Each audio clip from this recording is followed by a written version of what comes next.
Okay, चलिए क्या पढ़ रहा है? ग्रेविटेशनल फील्ड इंटेंसिटी, सही है। चलो, हमारा नेक्स्ट टॉपिक है gravitational field intensity, which is represented by capital I. देखो, हमने कल पढ़ा था कि कोई भी मास अपने चारों तरफ क्या प्रोड्यूस करता है? एक इलेक्ट्रिक फील्ड, सॉरी एक मैग्नेटिक फील्ड। और जब इस सॉरी क्या पढ़ रहे हैं यार हम? अपने चारों तरफ क्या प्रोड्यूस करता है? Gravitational field. ठीक है, ये मास है, मास की वैल्यू है स्मॉल, कैपिटल एम। तो हमने कहा था फील्ड जब कोई आप दूसरा मास यहाँ पे रखेंगे, सपोज स्मॉल एम, तो ये इस स्मॉल एम मास पर क्या लगेगा?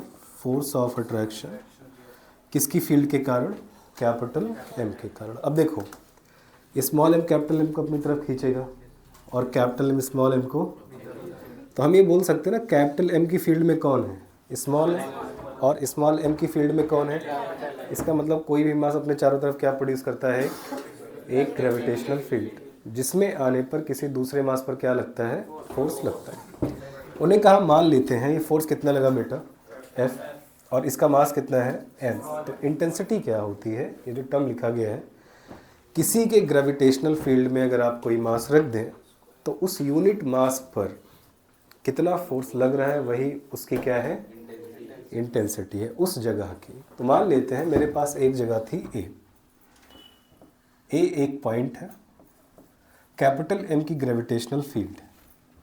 हम ये जानना चाहते हैं ए पर कितनी इंटेंसिटी है कैपिटल एम के कारण। तो हम यहाँ पर एक छोटा सा क्या रखेंगे? Test mass, this is called M naught. तो यहाँ पर ए पर हमने एम नॉट रख दिया। अब हमें पता है एम नॉट एम की फील्ड में है, तो कैपिटल एम एम नॉट पर क्या लगाएगा? एक फोर्स ऑफ क्या लगाएगा? अट्रैक्शन। क्या बात सही है? हम मान लेते हैं सेपरेशन आर थी, तो बोलो एफ अट्रैक्शन कितने का लगा? बोलो बेटा, G capital M small M upon R square. तो ए की जो इंटेंसिटी होगी I A is equal to कितना फोर्स लगा है अट्रैक्शन का एम नॉट पर upon value of M naught. मतलब क्या है? यूनिट मास पर किसी पॉइंट पर यूनिट मास पर जो फोर्स लगता है वही उस जगह की क्या होती है? इंटेंसिटी होती है। तो अगर मैं कहूँ इंटेंसिटी कितनी है, तो आप कहोगे I A is equal to F by M naught. क्या बात समझ में आ गया? फोर्स पर unit mass is called intensity. अब बच्चों को बड़ी दिक्कत होती है सर यार, इंटेंसिटी क्या है, फोर्स क्या है, फील्ड क्या है? मैं तीनों फिर से समझा देता हूँ। फील्ड जो कि कोई मास अपने चारों तरफ प्रोड्यूस कर रही है। कैसे पता करेंगे कि फील्ड है? तो आप किसी दूसरे मास को वहाँ पे लेके आइए, उसके अंदर अगर उस पर कोई फोर्स ऑफ अट्रैक्शन लग रहा है तो due to the field capital M की, फोर्स किस पर? Small M. इंटेंसिटी क्या है? उस फील्ड के अंदर किसी भी जगह पर यूनिट मास पर कितना फोर्स लग रहा है वही उस जगह की क्या होगी? तो इंटेंसिटी फील्ड के अंदर किसी पॉइंट पर है, वहाँ मास रखने की ज़रूरत, वो डिफाइन कर देते हैं कि अगर आप एम नॉट मास रख दें और उस पर एफ फोर्स लग जाए तो जो इंटेंसिटी ए की होगी एफ बाई क्या होगा? M naught. तो एम नॉट पर टोटल फोर्स कितना लगा? एफ के बराबर। तो यूनिट मास पर कितना लगा? F by M naught. This is the intensity of the A point. मैं कहूँ intensity of the B point कितना होगा? आप कहोगे कोई बात नहीं, आप बी पर एम नॉट रख दीजिए, फोर्स देखिए एफ बाई क्या लिखिए? तो इंटेंसिटी का मतलब है ग्रेविटेशनल फील्ड के किसी भी जगह पर किसी भी पॉइंट पर यूनिट मास पर कितना फोर्स लग रहा है।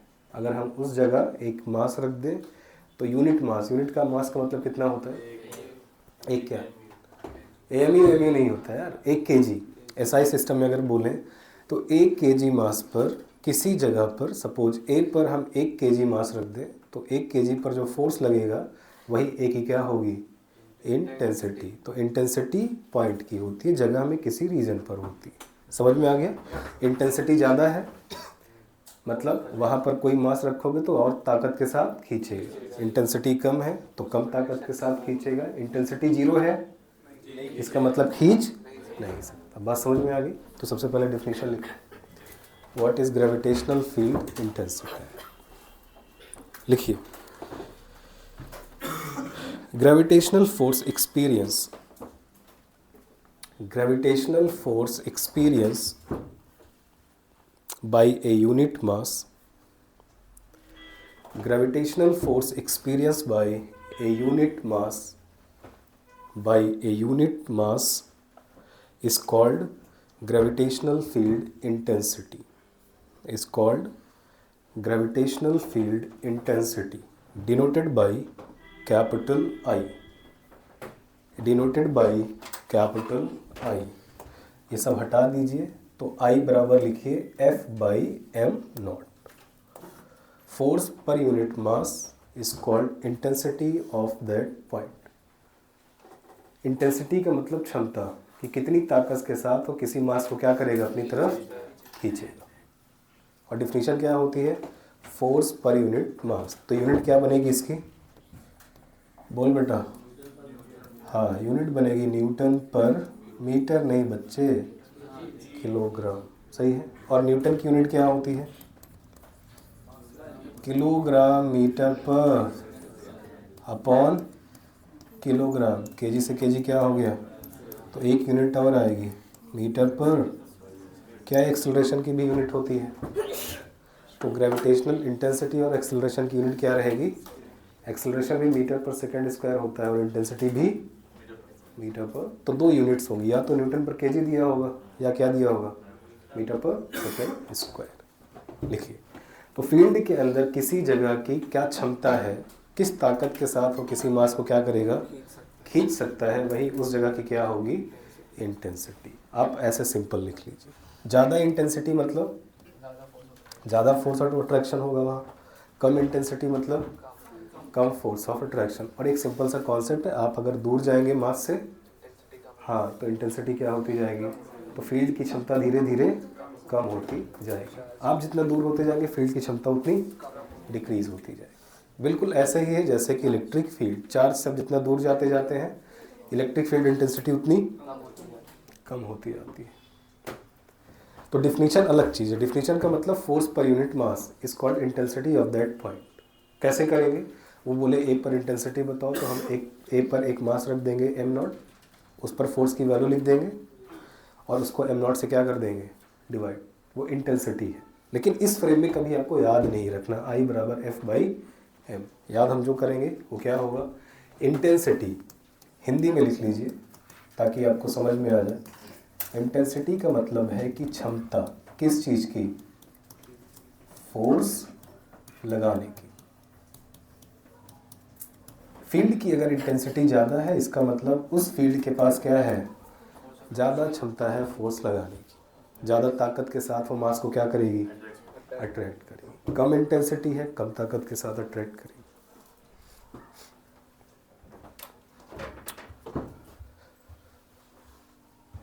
ठीक, अब एक एक केस पढ़ लेते हैं। Intensity due to point charge.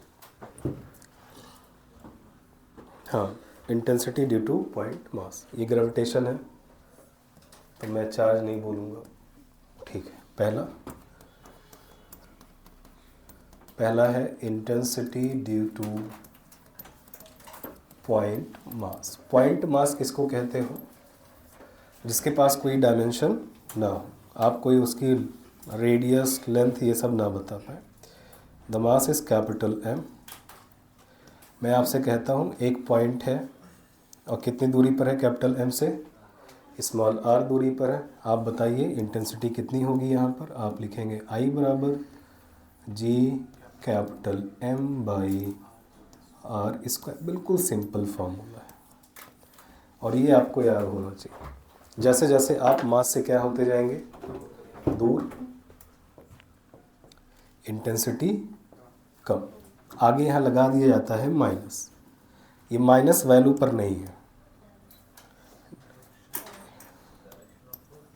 ये अट्रैक्शन बताता है।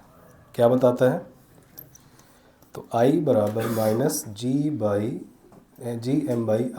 आर बढ़ा आई कम। तो ये जो निगेटिव साइन लगाया गया है ये मैग्नीट्यूड के साथ नहीं रखा गया है, किसके साथ रखा गया है, ये बता रहा है कि इंटेंसिटी जो है वो अट्रैक्टिव इन नेचर है, कि अगर कोई मास आप उस जगह पर रख देंगे तो उस इंटेंसिटी के कारण उस पर क्या लगेगा, फोर्स ऑफ अट्रैक्शन। तो इसको निगेटिव का जो कारण है ये लिख लेना, इट इज़ निगेटिव साइन। ये मैग्नीट्यूड का नहीं, ये क्या बता रहा है, अट्रैक्शन। क्या बता रहा है, attraction.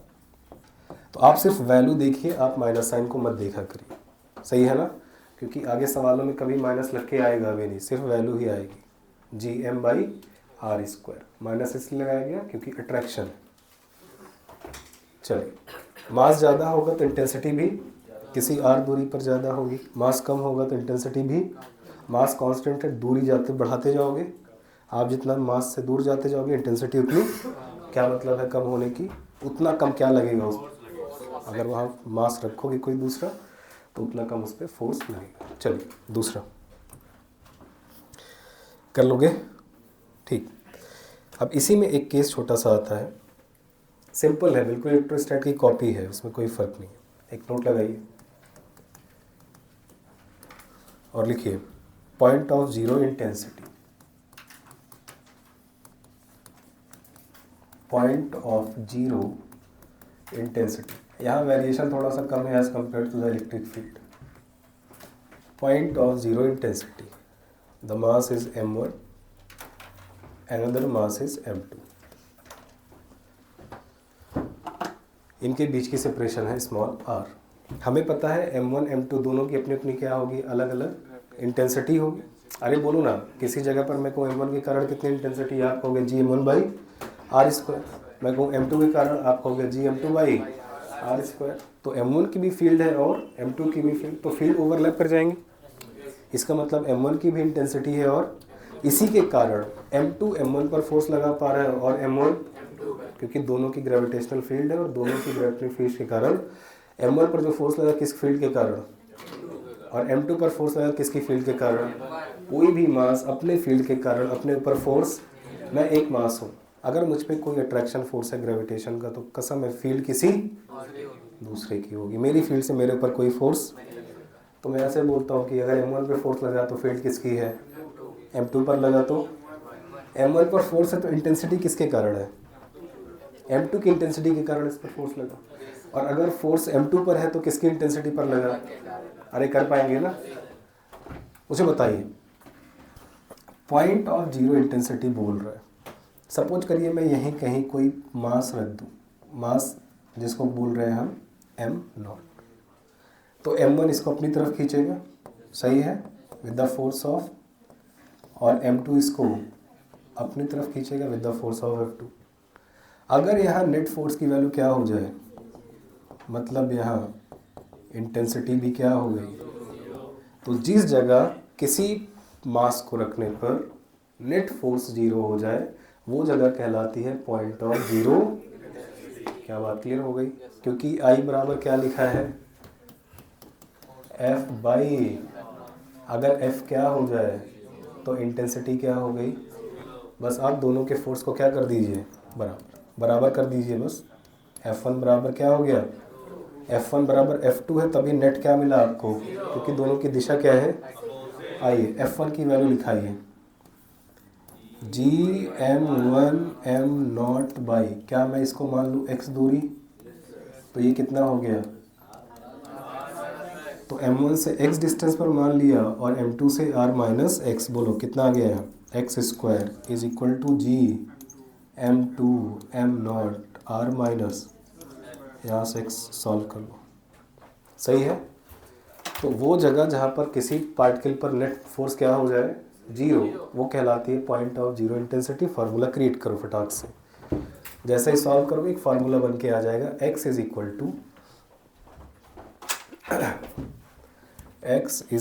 To √m1 r upon √m1 plus √m2। याद रखिएगा इसको, डायरेक्ट सवाल आएंगे।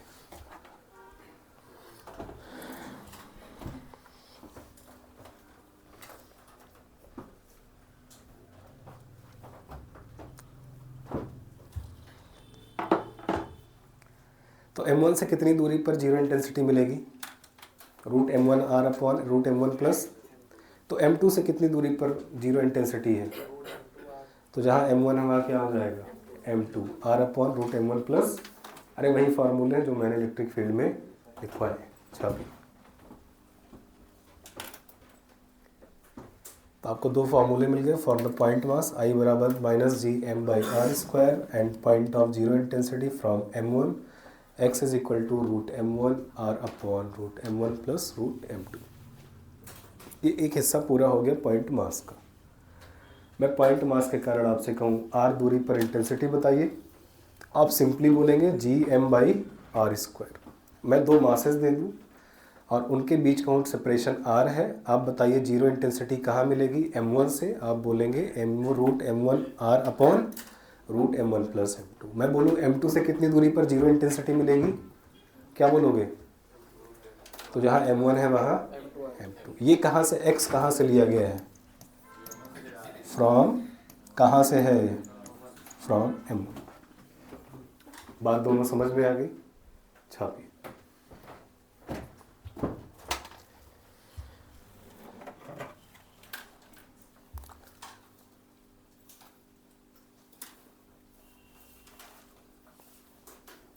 आसान है चैप्टर, बस फटाफट आपको याद रखना सीक्वेंस में। तो पॉइंट मास के लिए कितनी इंटेंसिटी होती है r दूरी पर? gm/r²। और दो मासेस m1 m2 जिनके बीच सेपरेशन कितनी है? r। तो जीरो इंटेंसिटी का पॉइंट कहाँ मिलेगा? उनके बीच में, बाहर आपको दिखाई नहीं देगा, तो बीच में मिलेगा। तो m1 से कितनी दूरी पर वो पॉइंट होगा? √m2r/√m1 plus m2। मैं बोलूँ m2 से कितनी दूरी पर होगा? तो आप बोलोगे जहाँ m1 है वहाँ m2, तो √m2r/m1 प्लस, जहाँ पे r क्या है? Total distance from m1 to, कर लेंगे, अरे हो जाएगा ना। सवाल लिखो एक इस पर।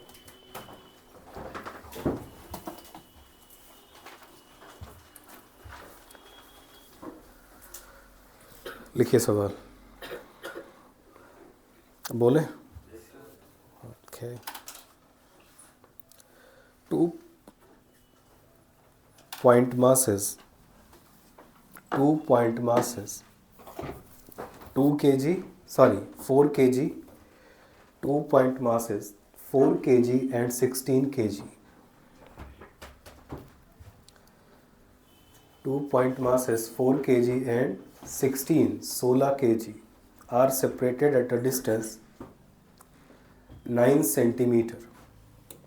Separated at a distance 9 centimeter. Find the distance of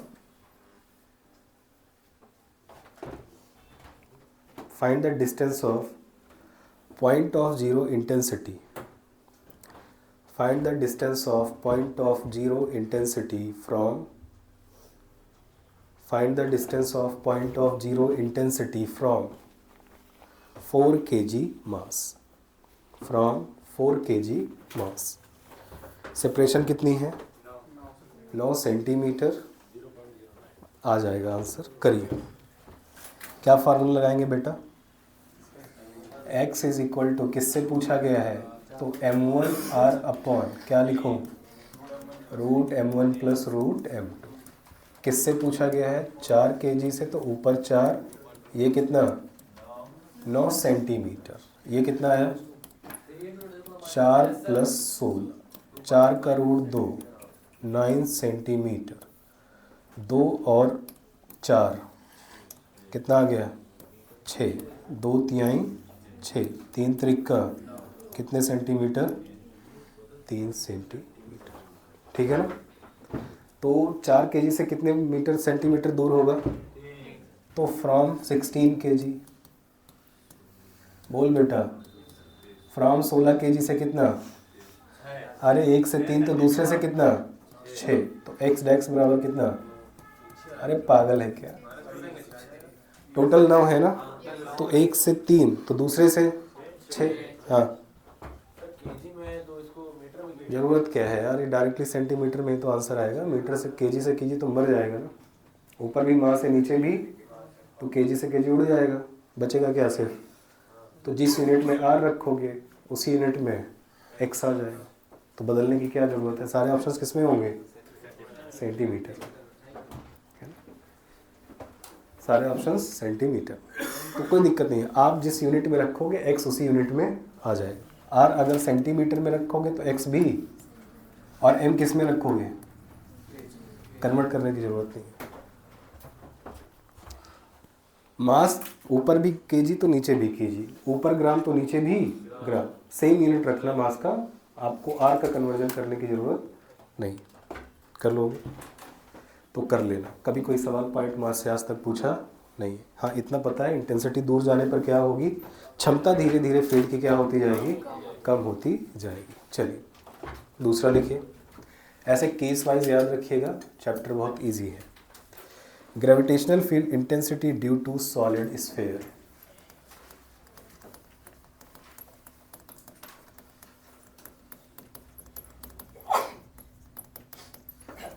important है,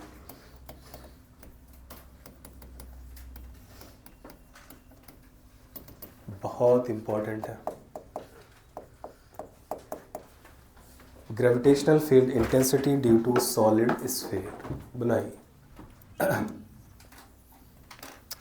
ये हमारा सॉलिड स्फीयर, ये रेडियस कितनी है इसकी, कैपिटल आर, मास कितना है, कैपिटल एम। सॉलिड है तो मास पूरे वॉल्यूम में क्या होगा, डिस्ट्रीब्यूटेड होगा, सही है। पहला आउटसाइड,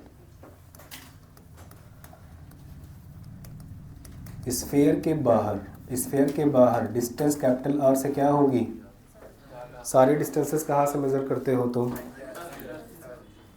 ग्रेविटेशन में कोई चीज़ सरफेस से मेज़र नहीं है।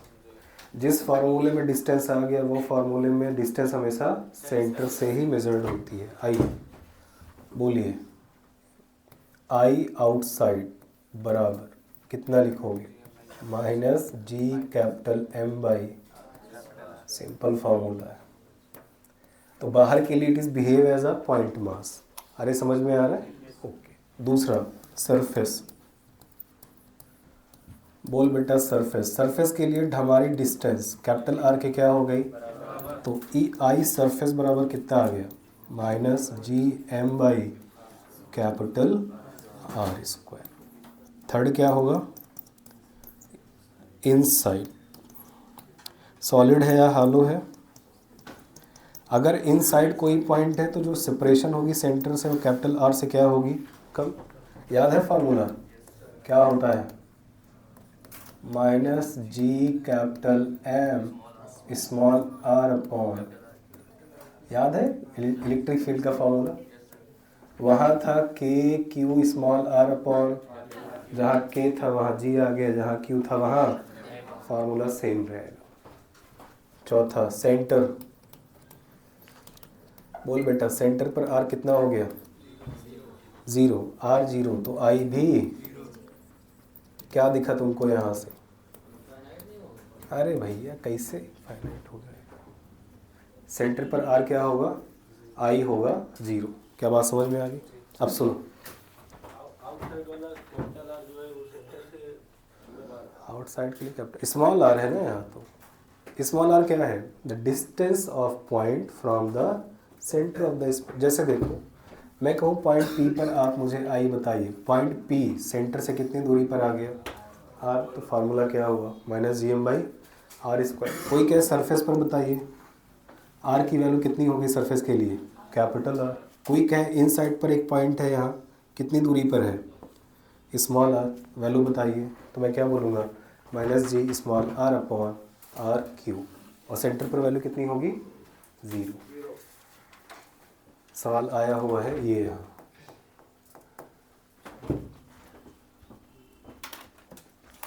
आर वेरिएबल है ना, आर क्या है, पॉइंट की दूरी from the centre, capital R क्या है, गोले की रेडियस, दोनों अलग अलग चीज़ें हैं। कैपिटल आर फिक्स है, स्मॉल आर वेरिएबल है, बाहर चले गए तो स्मॉल आर की वैल्यू कैपिटल आर से, सरफेस पर है तो स्मॉल आर कैपिटल आर के बराबर, और अंदर है तो स्मॉल आर की वैल्यू आर से कम। लिखो, तो सबसे ज़्यादा इंटेंसिटी कहाँ, सरफेस पर। सेंटर पर कितनी? 0। और सेंटर से सरफेस की तरफ बढ़ोगे तो r बढ़ाओगे तो I भी, इसका मतलब सेंटर से सरफेस तक लगातार इंटेंसिटी और सरफेस पे आके मैक्सिमम हो जाएगी, बाहर निकलोगे तो फिर घटना स्टार्ट। तो ग्राफ कैसा बनेगा? अब ये ग्राफ 2 बार पूछा गया सॉलिड के लिए। अच्छा, ये निगेटिव होता है ना इंटेंसिटी, तो ग्राफ किधर बनेगा? प्लस आई पर नहीं बनाना, किधर बनाना? माइनस। पहले वैल्यू क्या होगी? लगातार बढ़ेगी। और कहाँ तक बढ़ेगी? जब आर की वैल्यू कितनी हो जाएगी तो क्या सरफेस पे आ गए, वैल्यू लगातार बढ़ी और फिर घटेगी। तो यहाँ घट रही है किस पर? 1/r²। और यहाँ बढ़ रही है I directly depends on R. तो ये इनसाइड है, सही है? अरे बोलो ना, ये सरफेस है और ये क्या है? बनाओ।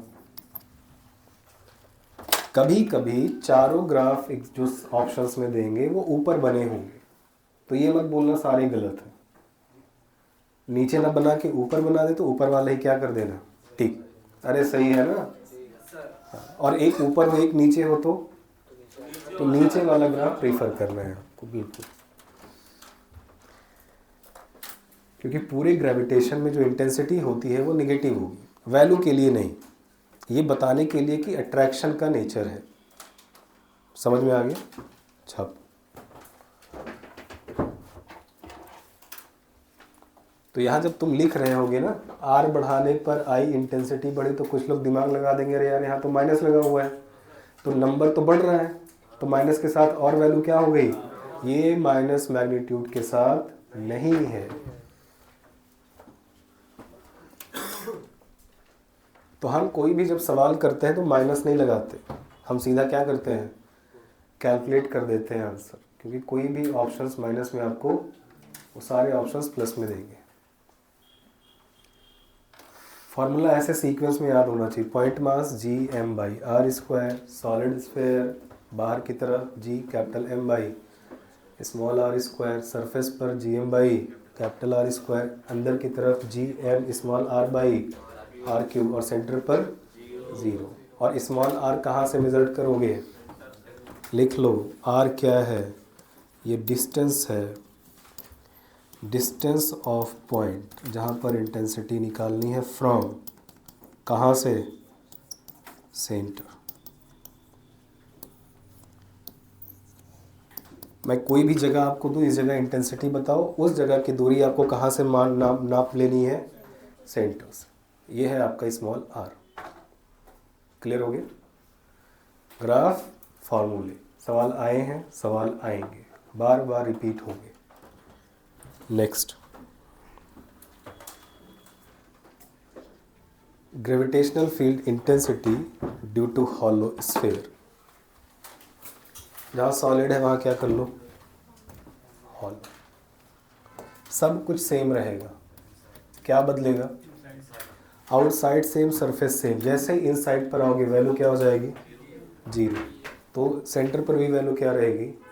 0। बस एक फ़र्क आएगा अंदर। सॉलिड पर अंदर नॉन जीरो इंटेंसिटी है और हॉलो पर 0 इंटेंसिटी। ठीक है ना? चलो, तो नेक्स्ट लिखिए third is gravitational field intensity due to hollow sphere. आप एक में काम मत करिएगा, आप अलग अलग बनाइए, तो सब यही सेम रहेगा हॉलो के लिए। ग्राफ भी बदल जाएगा। ठीक है, तो तीसरा केस क्या है? इनसाइड आर की वैल्यू लेस देन क्या होगी? Capital R, I inside is equal to 0। गोले के अंदर अगर हॉलो है तो कोई भी इंटेंसिटी एग्जिस्ट नहीं करेगी। इसका मतलब समझ पा रहे हो? अगर मैं हॉलो गोले के अंदर कोई पॉइंट मास ले जाके रख दूँ तो उस पर कोई फोर्स नहीं है, कारण गोले का कोई इंटेंसिटी अंदर, और जिस जगह इंटेंसिटी नहीं वहाँ किसी मास पर कोई फोर्स भी नहीं। चलो, तो बेटा यहाँ ग्राफ कैसा बनेगा? सरफेस तक आपको कुछ भी नहीं मिलेगा, बोलो ना। लेकिन सरफेस के बाहर ग्राफ कैसा हो जाएगा? Rectangular hyperbola. तो यहाँ से यहाँ तक सन्नाटा है। सन्नाटा समझते हो? कुछ भी नहीं मिलेगा, ये हटा दो इसको। और जैसे ही सरफेस पे आओगी मैक्सिमम इंटेंसिटी, और सरफेस से दूर जाने लगोगे तो वैल्यू क्या होगी? कम होने लगी। तो सरफेस पर वैल्यू मैक्सिमम होगी, चाहे सॉलिड हो चाहे हॉट। अरे समझ में आ गया? बनाइए।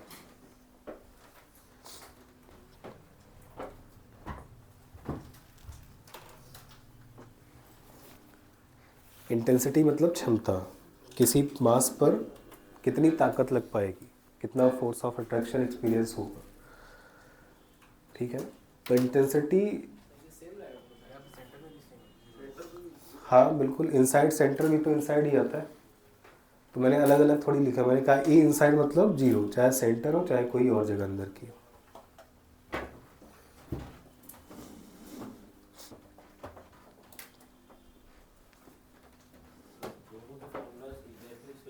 बिल्कुल सही, बस एक अंतर है, अंदर अंदर।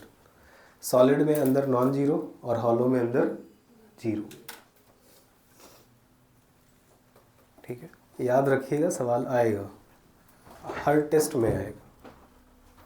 सवाल का जो फ्रेम है यहाँ से एक सवाल का है, और वो पॉइंट मास नहीं है, वो सॉलिड है या हॉलो है। हम रेशियो पूछेंगे, हम बोलेंगे एक हमारे पास हॉलो स्फीयर है, एक हमारे पास सॉलिड स्फीयर, रेडियस इनकी इतनी इतनी है, मास इतना इतना है।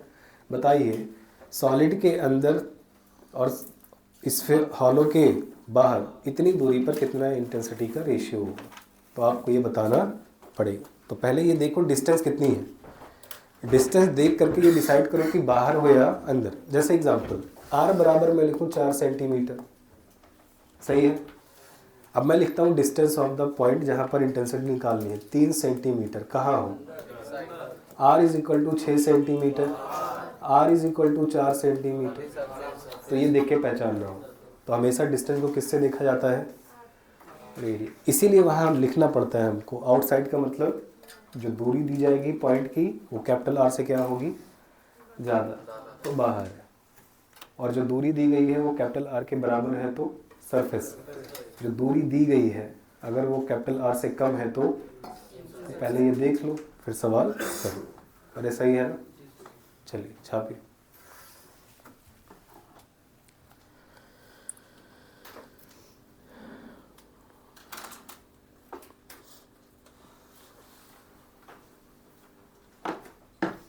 हो गया इतना?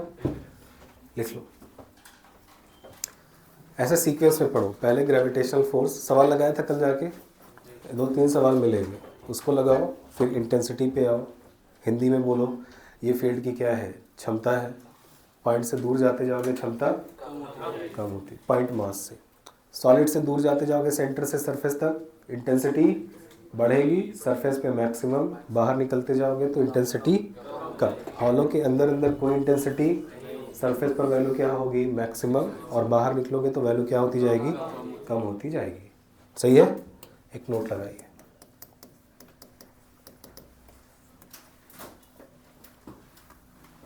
मुझे एक फोर्स चाहिए m पर, तो आपको पता फोर्स बराबर क्या होता है? I इंटू, बहुत ही काम का फॉर्मूला है। I क्या है और m क्या है? तो अगर मैं कहूँ m पर कितना फोर्स लग रहा है, तो आप कहिए उस जगह की इंटेंसिटी कितनी है और आपने कितना मास वहाँ पे। जैसे समझाता हूँ, मान लो एक कैपिटल M मास था, उसकी ये फील्ड है, और यहाँ पर सपोज करो r दूरी पर हमने कहा हमने एक मास m0 रखा, सही है? बोलो। तो मैं एक सिंपल सवाल आपसे पूछता हूँ, इस m0 पर जो फोर्स लग रहा है वो किसकी फील्ड के कारण है? कैपिटल, क्योंकि कोई मास अपनी फील्ड के कारण अपने ऊपर फोर्स। अच्छा बोला।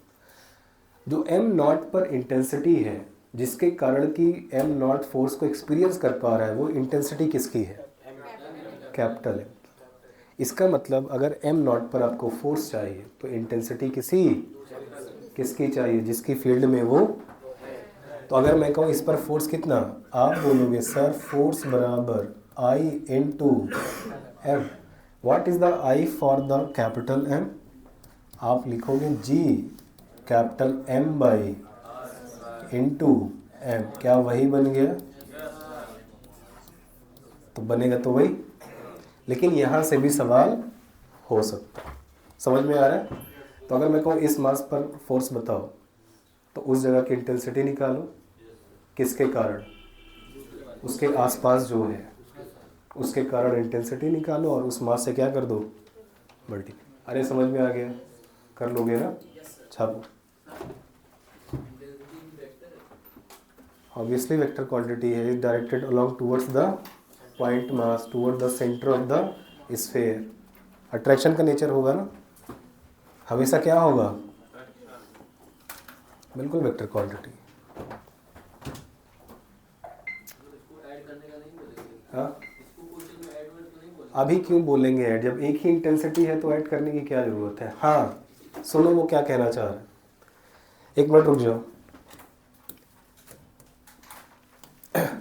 Note number 2, gravitational intensity quantity कैसी है, इसमें तो कोई शक नहीं है। इसकी डायरेक्शन किधर होती है, चार्ज कहाँ है बे, टूवर्ड्स द मास। सही है।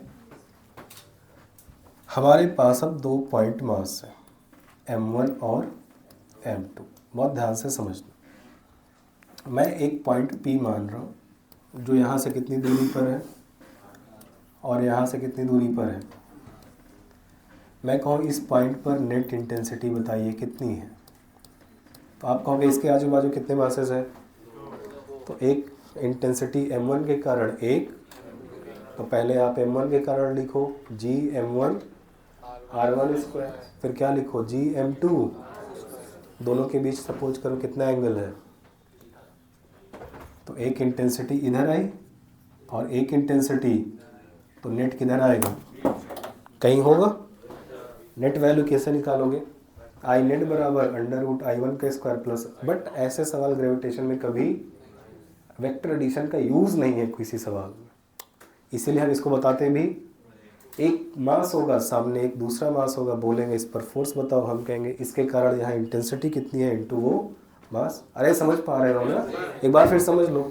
हमें किस पर फोर्स चाहिए, m नॉट पर, तो इंटेंसिटी किसकी होगी, कितनी इंटेंसिटी है, जी m बाई आर स्क्वायर, और मास कितना है m, तो फोर्स बराबर I इंटू एम। m मास पर फोर्स चाहिए तो m मास जहाँ है वहाँ की इंटेंसिटी इंटू वो मास। अरे कर लेगा ना। तो अगर मैं m1 हूँ m2 है, तो मास फोर्स m2 पर निकाल रहे हो तो इंटेंसिटी किसकी होगी, m1 की। तुम फोर्स m1 पर निकाल रहे हो तो इंटेंसिटी किसकी होगी, कर लोगे, छापो। ये हटा दो, इसका कोई काम, जिसका काम ना हो PYQs में उसको कॉपी में लिखने की, हमें कौन सा पंडित बनना है। चलो, नहीं आते, अरे भैया पढ़ लो जो पढ़ा रहे हैं, इसके बाहर कहीं कुछ नहीं है ना, आप टेंशन ना लीजिए, हम सारी रिसर्च करके देख चुके हैं। अभी यही इंटेंसिटी पढ़ाने आऊँ तो 2 लेक्चर यही चला जाए खाली वेक्टर को क्या करने में, इतना बेवकूफ़ी नहीं करनी चाहिए, इससे कॉम्प्लिकेशन और ज़्यादा चैप्टर की बढ़ जाती है। चलो सवाल लिखो, बहुत ही धांसू सवाल है, करना। बोले सवाल सब समझ में आ गया, फील्ड, इंटेंसिटी, पॉइंट मास के लिए, सॉलिड के लिए और हॉलो के, फोर्स बराबर I इंटू एम। अगर फोर्स m1 पर निकाल रहे हो तो इंटेंसिटी किसी दूसरे की, अपनी इंटेंसिटी के कारण कोई अपने पर फोर्स एक्सपीरियंस। सवाल लिखिए, 2 कोसेंट्रिक हॉलो स्फीयर। सवाल लिखिए 2 कोसेंट्रिक, कोसेंट्रिक का मतलब जिनके सेंटर्स क्या हो, 2 concentric hollow spherical shell, 2 concentric, मैंने बोला है 2 कोसेंट्रिक हॉलो स्फेरिकल सेल बोला है, शेल, SHE, ये बायो वाला मत लिख दियो। Shell, mass m1 and m2, small m1 and मास small m1 and m2, and radius capital R1 and R2, and radius capital R1 and R2, full stop. Calculate gravitational force on a particle. Calculate gravitational force on a particle of mass small m,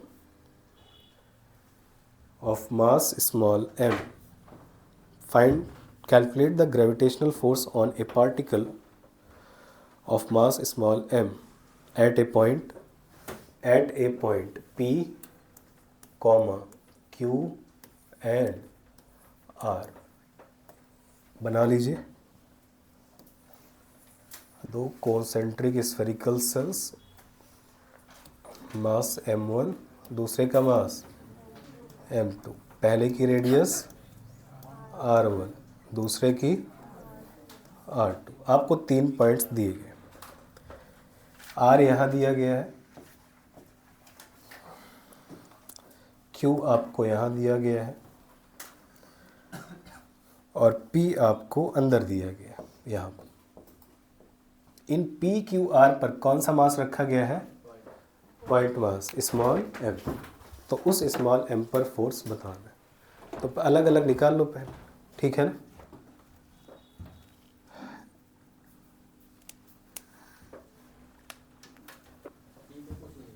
रुक जाओ, distance भी तो देनी पड़ेगी। इस distance को उन्होंने बोला है ये C डिस्टेंस पर है फ्रॉम द सेंटर, और ये A डिस्टेंस पर है और ये B डिस्टेंस पर है।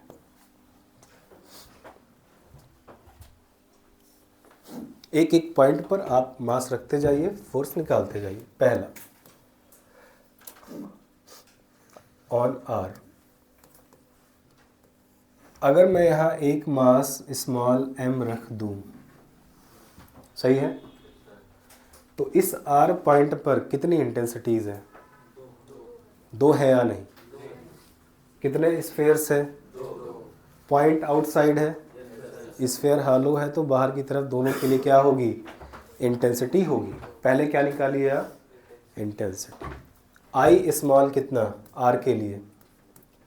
बोलो ना, Gm1/c², क्योंकि सेंटर से कितनी दूरी है? C। I बिग बताइए R के लिए, बोल बेटा, Gm2/c², क्योंकि डिस्टेंस कहाँ से मेजर्ड होती है? दोनों का सेंटर क्या है? सेम, तो बाहर के लिए डिस्टेंस भी, तो I नेट कितना हो गया? ऐड कर लो ना, अरे बोलो ना, ऐड कर लो, बोलो कितना? G/c² बाहर निकाल लो, डब्बे में क्या बच गया? m1 + m2। अब फोर्स निकालें क्या? फोर्स बराबर क्या लिखोगे? I नेट इंटू मास कितना रखा वहाँ पर? m। बोलो I नेट कितना? G/c² डब्बे में इंटू छप कर लोगे। तो R पर मैंने पहले इंटेंसिटी निकाली दोनों स्फेयर्स के कारण, दोनों इंटेंसिटी को क्या कर दिया? ऐड, फिर मैंने निकाला फोर्स ऑन द m। देख लो अच्छे से, सवाल आएगा, गड़बड़ कर दोगे, सवाल पक्का आएगा, टेस्ट में मिलेगा। फुल सिलेबस टेस्ट में 10 टेस्ट दोगे तो 8 में मिलेगा, और ज़्यादा चांसेस होते हैं कहाँ आने के? नीट में, इस टॉपिक से, पूरे टॉपिक से। तो सवाल अच्छे से देख लो। समझ में आया? पहले मैंने क्या देखा? R पर कौन सा मास रखा गया? मेरे साथ चलो, वरना एक भी सवाल नहीं कर पाओगे। R पर किसको रखा गया? Small m। मुझे पता है स्मॉल m पर कोई दूसरा फोर्स लगा रहा होगा, तो आजू बाजू वालों की इस पर क्या होगी? एक इंटेंसिटी। तो मैं ढूंढ रहा हूँ इंटेंसिटी किसकी है, तो मुझे पता है 2 स्फेयर्स है, दोनों की इंटेंसिटी कहाँ है? कैपिटल R पर। तो पहले मैंने स्मॉल के लिए निकाला R पर, फिर किसके लिए निकाला? बिग वाले के लिए। दोनों को मैंने क्या किया?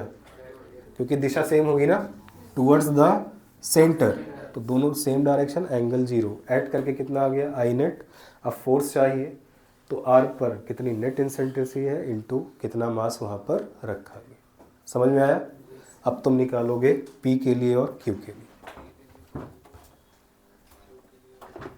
काम करिए, वरना ग्रेविटेशन जितना आसान है ना उतना कॉम्प्लिकेटेड भी है। एक भी सवाल नहीं होगा तुमसे, थोड़ा मेहनत तो करनी पड़ेगी। ऑन क्यू,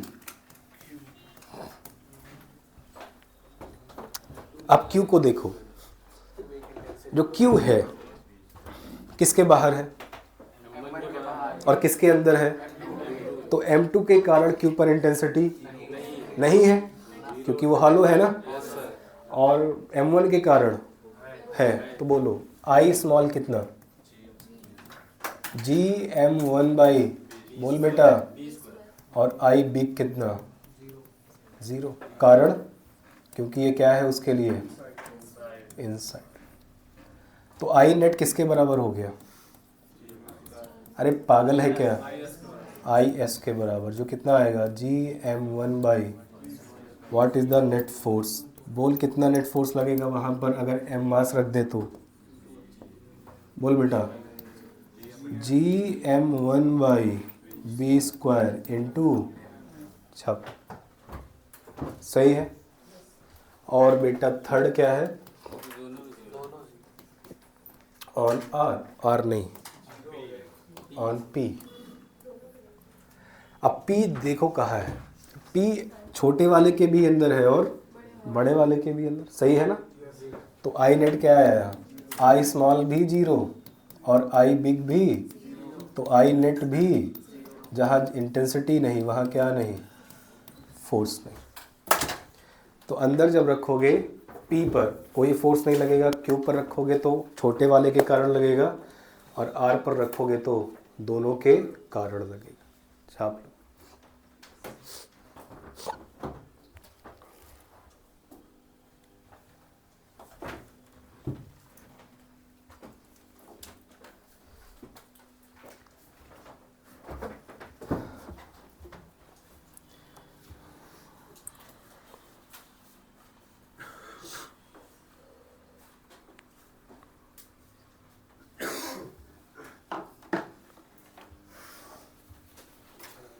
सही है, छापो। तो स्फीयर की कहानी हो और फोर्स पूछे किसी मास पर, तो पहले क्या निकाल लो? पहले इंटेंसिटी निकालो उस जगह की, जितने मासेस बचे या जितने स्फीयर्स हो, और फिर फोर्स निकालो। फोर्स बराबर आई इंटू एम। मास कितना रखा गया था?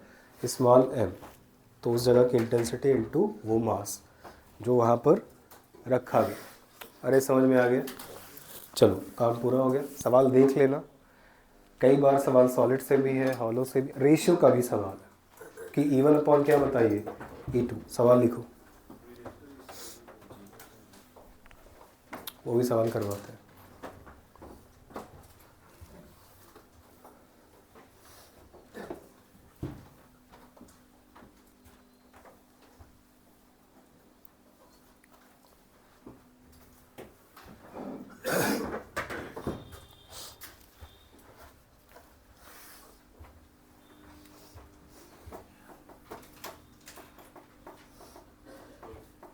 हो गया?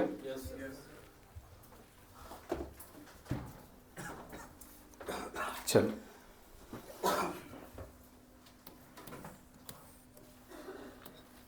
a solid sphere,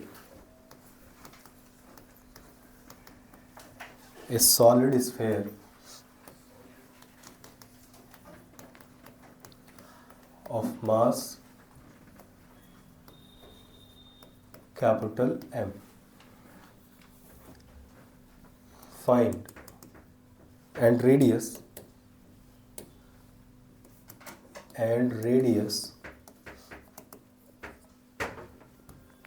4 centimeter. Find ratio of intensity at 3 centimeter and 5 centimeter.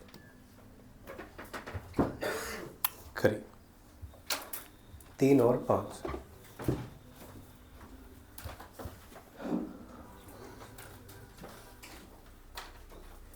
एक सॉलिड स्फीयर है, मास कैपिटल M है, रेडियस 4 सेंटीमीटर की है। उन्होंने कहा इंटेंसिटी का रेशियो बता दीजिए 3 सेंटीमीटर और 5 सेंटीमीटर पर। 3 सेंटीमीटर कहाँ है? अंदर है। और 5 सेंटीमीटर तो अंदर के लिए कितना? 0 नहीं है, सॉलिड है। GM small R upon capital R लिखो। दोनों फार्मूलों को डिवाइड कर दो। डिवाइड करना आता है तो, नहीं आता तो सीखो, वरना साल जाएगा। पापा के पैसे भी क्या हो गए हैं, तो थोड़ा सीख लो। 1.5 लाख खर्चा करते हो तो कम से कम 150 सवाल क्या कर लो, सीख लो ना। 150 सवाल मतलब एक सवाल कितने का पड़ेगा? 1000 का। गणित भी नहीं आती, देख लेते। आइए, I 3 centimetre upon I 5 cent. 3 के लिए अंदर है, फार्मूला क्या बनेगा? G capital M small R upon, और बाहर के लिए G कैपिटल M अपॉन। सही है? GM से GM क्या हो गया? स्मॉल r कितना? 3। अरे 3 ही है ना। कैपिटल R कितना? 4 का स्क्वायर। और 1 अपॉन, बाहर के लिए कितना? अरे ये इन साइड है ना, और ये कितना है आउटसाइड? 5 का स्क्वायर। सही है? 5 ऊपर चला गया।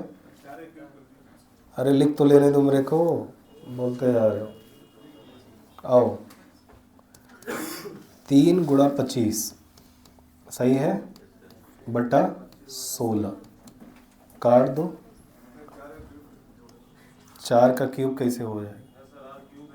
अच्छा हाँ, तो 4 चौका 16, चौका 64। बोलो कितना आ जाएगा? बस ऐसे काट दोगे इसको? कितने से कटेगा? नहीं कटेगा। नहीं, ऐसे रहने। हाँ, 5/5 4 कैसे हो जाएगा? 15 5 75, 15 दूना 30, 3 45, चौका 60।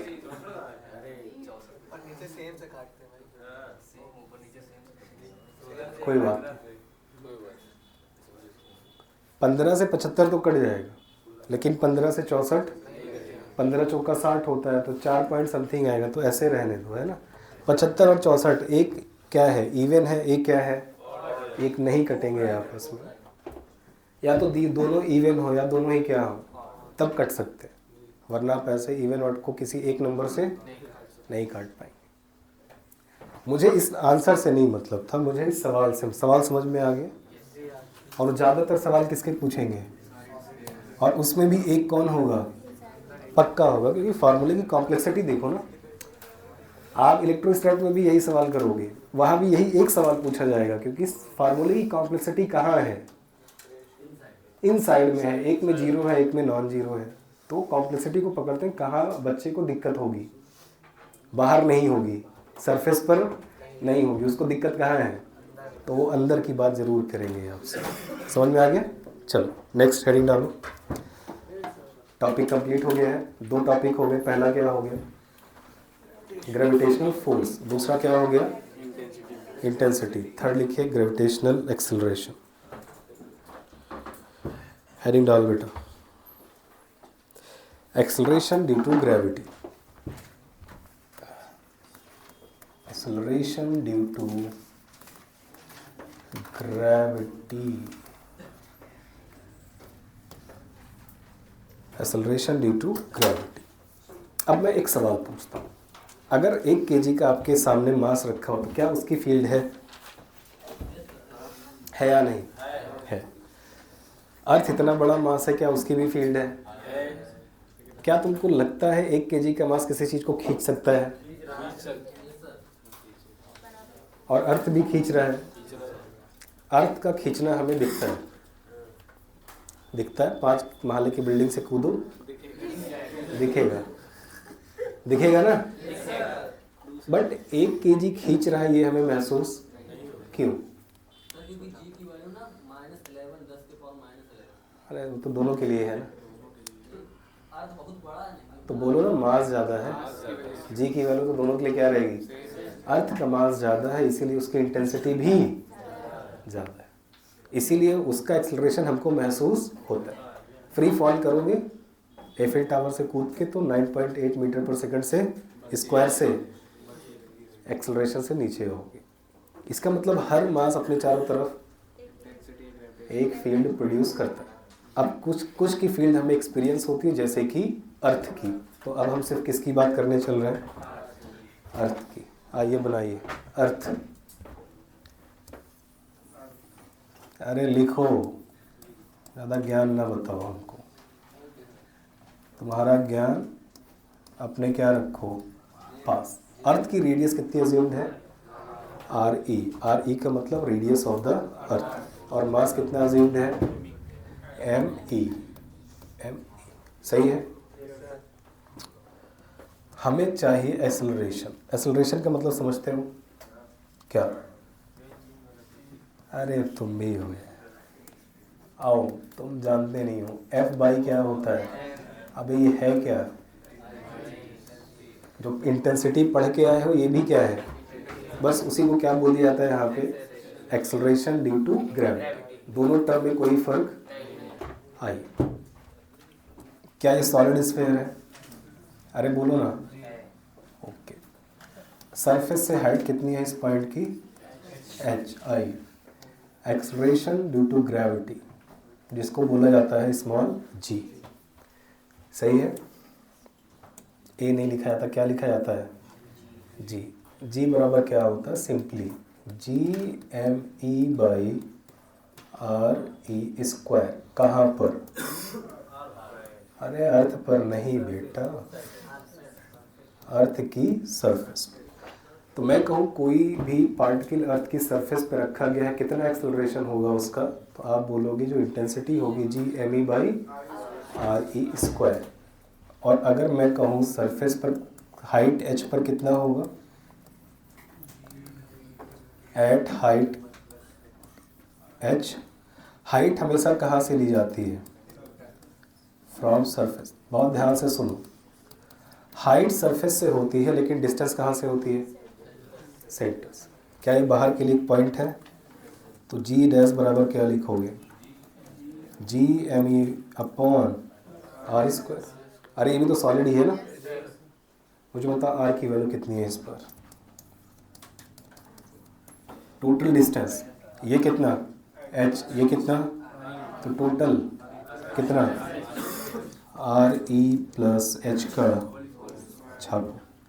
ये 2 फार्मूले हैं जो ज़िंदगी भर आपको क्या होने चाहिए? ज़िंदगी भर नहीं जब तक क्या ना क्रैक हो जाए। अरे तुमको 3-4 साल लगेंगे, कह रहा है 5 मई तक, है ना। तो अगर सरफेस पे पूछे कितना एक्सेलरेशन है, आप बोलेंगे GME/RE²। h हाइट पर कितना है, तो आप बोलोगे GME/RE+H का होल स्क्वायर। याद रखना, हाइट कहाँ से दी जाती है हमेशा, और डिस्टेंस कहाँ से मेजर्ड होगी? सेंटर से। तो जो भी दूरी नापी जाती है वो सेंटर से, लेकिन हाइट कहाँ से? आइए वैल्यूज देखिए। इतना एक्सेलरेशन ग्रेविटी प्रोड्यूस करता है। जी की वैल्यू कितनी होती है? 6.67 10⁻⁻11 newton metre square upon kg²। Radius of earth कितना है? 6400 kilometre. Mass of the earth कितना है? 2 × 10⁻24 kg। अज्यूम्ड है, ये डेटा है, लिख ली। 6 × मास ऑफ अर्थ 6 × 10⁻24 किलोग्राम। सही है। यहाँ से जब आप जी की वैल्यू निकालते हैं सरफेस पर, तो जो जी सरफेस आता है कितना आता है? 9.8 मीटर पर सेकेंड स्क्वायर। तो कितना एक्सेलरेशन ड्यू टू ग्रेविटी होता है सरफेस पर? 9.8 मीटर पर सेकेंड स्क्वायर। इतनी इंटेंसिटी से वो किसी भी मास को क्या करती है? अपनी तरफ खींचती है। अच्छा,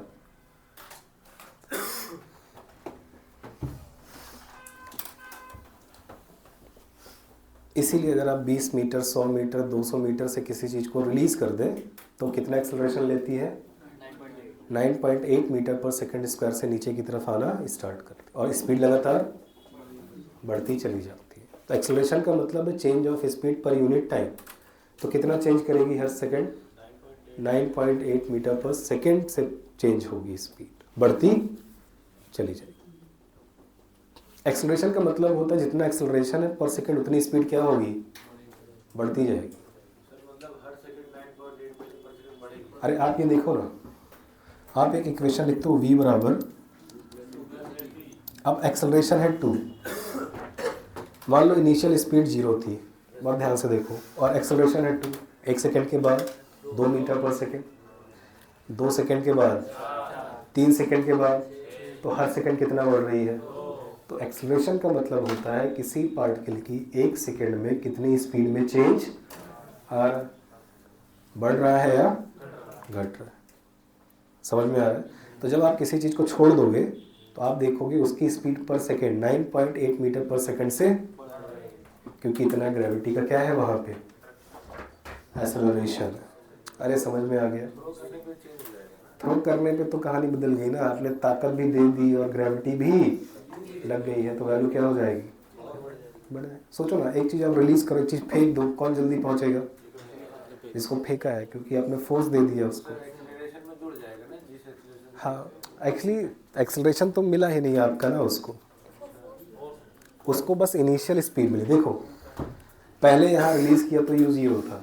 अरे सुन लो सब अच्छे से, फील होना चाहिए। जब u 0 है तो 80 की कहानी चल रही है। अब आपने फेंक दिया तो इनिशियल क्या दे दी उसको? स्पीड दे दी। तो मान लो 10 मीटर पर सेकंड से फेंका, तो अब जिसको फेंका है उसकी स्पीड दूसरे पार्टिकल से जिसको रिलीज किया कितना ज़्यादा होगी हर टाइम? 10 मीटर पर सेकंड। तो कौन जल्दी पहुंचेगा? जिसको फेंक दिया था। सही है ना? आप जब फेंकते हैं तो आप कभी उसको एक्सेलरेट नहीं कर सकते, क्योंकि आपका कोई फोर्स उस पर, हाँ, आप सिर्फ स्पीड देते हैं। अरे समझ में आ गया? तो ऐसे याद रखिए, acceleration due to gravity from the surface of earth, G बराबर G by R E square, और हाइट h पर G upon R E plus H का। हाइट कहाँ से मेजर्ड होगी और डिस्टेंस कहाँ से मेजर्ड होगी? तो ये बात लिख लीजिए, distance always measured from centre. सही है? Distance always measured from centre, और हाइट ऑलवेज मेजर्ड फ्रॉम